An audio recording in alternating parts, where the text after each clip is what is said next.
Okay, Yeah, for me it's good afternoon. Maybe for some of you it is good morning or good evening. I don't know. But welcome to the first webinar of the ISCA Special Interest Group SLaTE. A brief introduction by me, very brief. In general, SLaTE organizes a workshop once every 2 years. And the last one was in Dublin, and it was quite fun.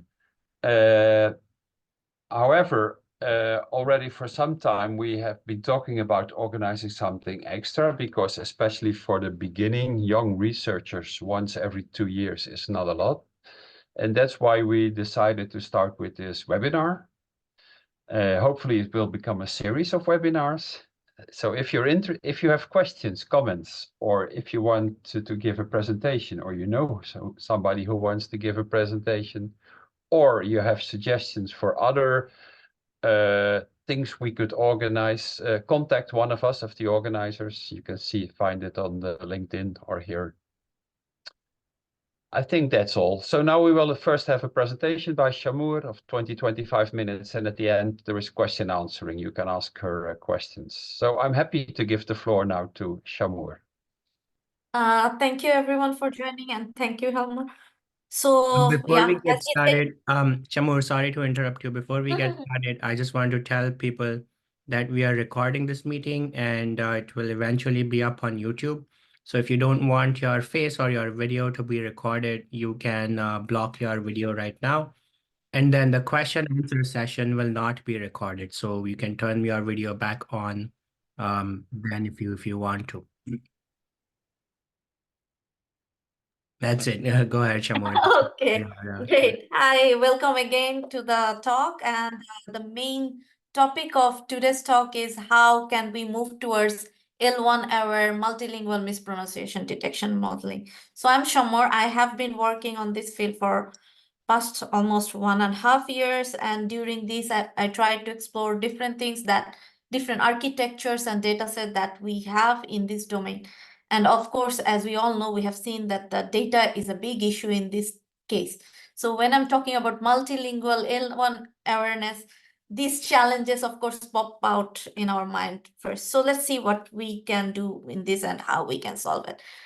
As we are all standing in a crossroad where globalization is a big thing and learning new language is no longer a luxury, but now a critical necessity for effective communication and successful cultural integration, especially, for example, I'm in Qatar, I don't even understand Arabic, but if I want to integrate with people more often, I have to understand and let's say speak basic Arabic very nicely so that other people can understand.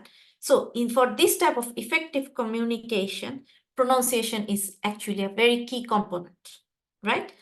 Unfortunately, whenever we try to master a new language, most of the focus in traditional language learning, I would say, is given to learning a new vocabulary and grammar. But pronunciation is often sidelined. That's why computer-aided pronunciation training, CAPT, as we call technologies, plays a pivotal role in our life. It promotes self-directed language learning, offering, of course, with traditional learning, a holistic learning experience that gives flexible, personalized, interactive, tailored learning experience with immediate feedback and in a safe and low pressure environment. As, for example, we have seen that there is peer pressure in school where if you pronounce their dialectal, like for example, local language, in a different way, children are being bullied. So these are very much, this creates different type of pressure on the students. And such system where you can practice in your home, in your own pace, gives you a really low pressure environment. Hence, again, the CAPT system has been gaining more popularity, more research is being doing. People are coming towards this a lot. So now, among all this, there are different types of component in CAPT. MDD, or Mispronunciation Detection and Diagnosis model, is one of the key components. And it is responsible for giving fine-grained pronunciation feedback. Historically, this type of pronunciation errors are categorized in two classes. One is phonetic, or we call segmental errors. Another is mainly suprasegmental errors that deals with prosody and other fluency-related errors. Today, in this talk, we will mainly explore mispronunciation detection model, focusing on the segmental errors, like insertion, deletion, substitution of phonetic units. One of the main factor, actually there are many factors that can influence such segmental errors, but one of the main one is negative language transfer. In addition to incorrect sound to letter conversation or misreading text prompt, totally it's different. But mainly negative language transfer is being seen one of the key component, right? And one, like a very common example of such negative language transfer would be the p and b sound in Arabic. In Arabic phonology, there is no p sound. There is nothing called p. So whenever someone is going to say, hey, I'm parking, a native Arabic speaker is going to say, I'm parking. It will sound like I'm barking. And this is one of the most common error and one of the very fine examples of negative language transfer. It's not just in Arabic, it has been seen in Spanish and many other language. So let's use this key component and see what we can do. So this type of phonological discrepancies between the native language phonetic, let's say the phonetic space, and the target language space is being seen one of the main primary contributor of mispronunciation. In addition to that, when we do modeling, these type of errors are also prominent cause for performance degradation. That means the model itself sometimes confused with all this type of similar sound. And this is due to this shared and sometimes the distinctive patterns between these phonemes that causes this problem. So the idea over here is to utilize multilingual Latin space, a space that has seen various languages, various phonetic discrepancies or different, let's say, patterns, and use that space to learn and capture the contrastive sound patterns while being sensitive to the uniqueness of each language and its learner's background.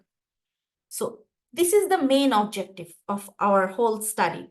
And to do this, we wanted to go towards a multilingual modeling, where we infuse this Latin embedding with L1, that is the learner's background knowledge, and the target language knowledge. And then we test it for, of course, the robustness of the mispronunciation detection model, along with the generalization capability on unseen data. So when I start that in mispronunciation or in pronunciation assessment, one of the biggest challenges is data. Now I'm talking about bringing different target language data which should have L1 diversity, various L1 diversity with annotation of different mispronunciation error. So it is one of the major challenge. And how our design handle this challenge, I will come back to it next.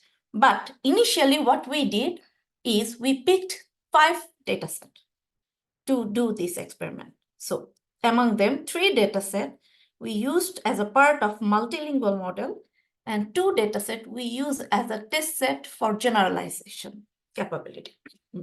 Excuse me.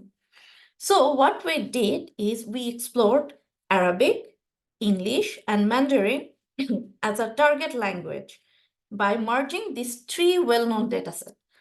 LaTeX is a very small dataset of 4 speakers that is being with target language of Mandarin.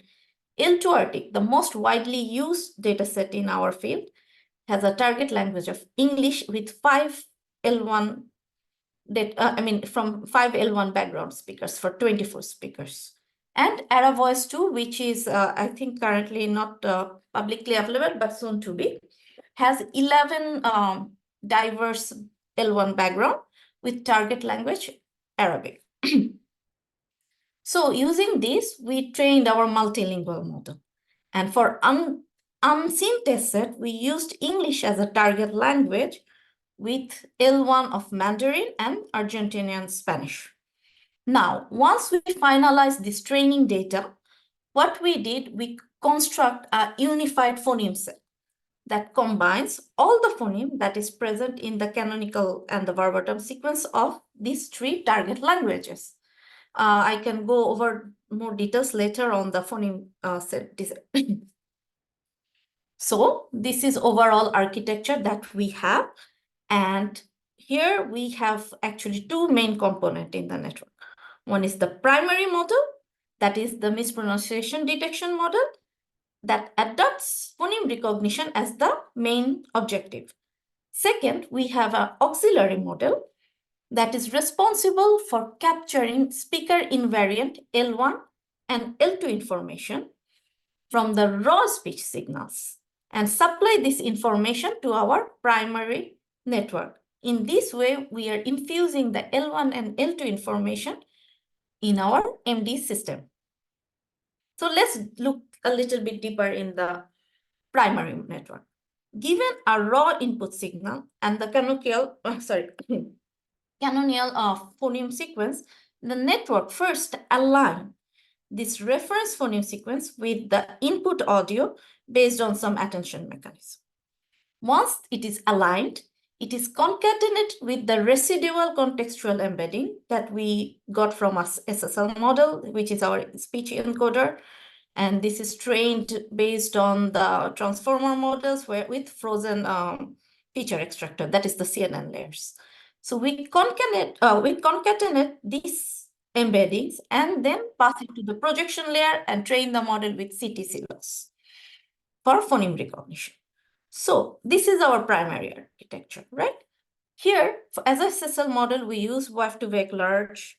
Of course, the multilingual one we use. So this gives better phoneme coverage. And also to understand the upper bound, instead of adding the embeddings from an auxiliary model, we also tested our system by adding, let's say, one hot encoding of reference or the gold L1 and L2 labels. So this is our primary architecture. Let's go to the auxiliary. Now, similar to the primary, the auxiliary model also takes raw input as like raw audio as input. We have the same speech encoder that is based on wave-to-wake LERD with frozen feature extractor. Then when we train our auxiliary network, it's a separate training procedure.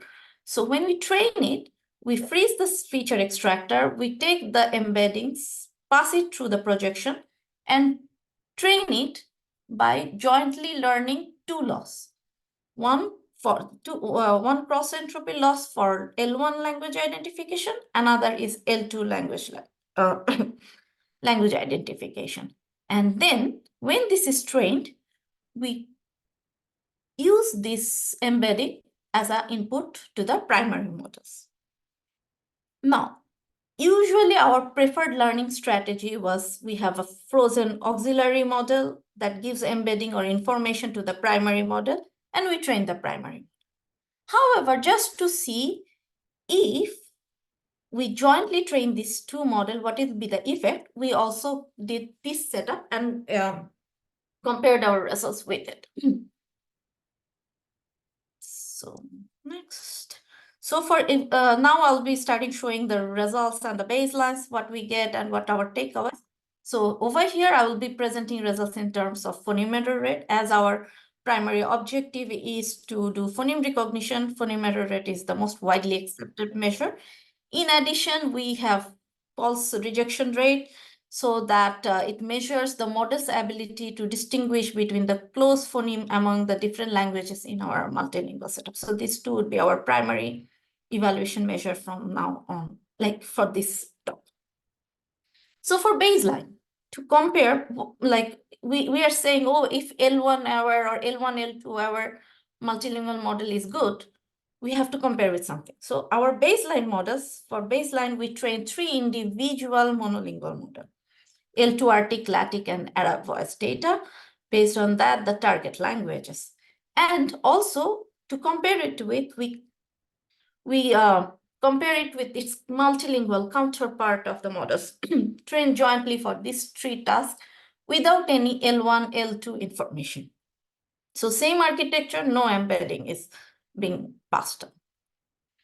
Now, from the result, we can clearly see that monolingual model is outperforming without any doubt. And so in terms of PER and both FRR.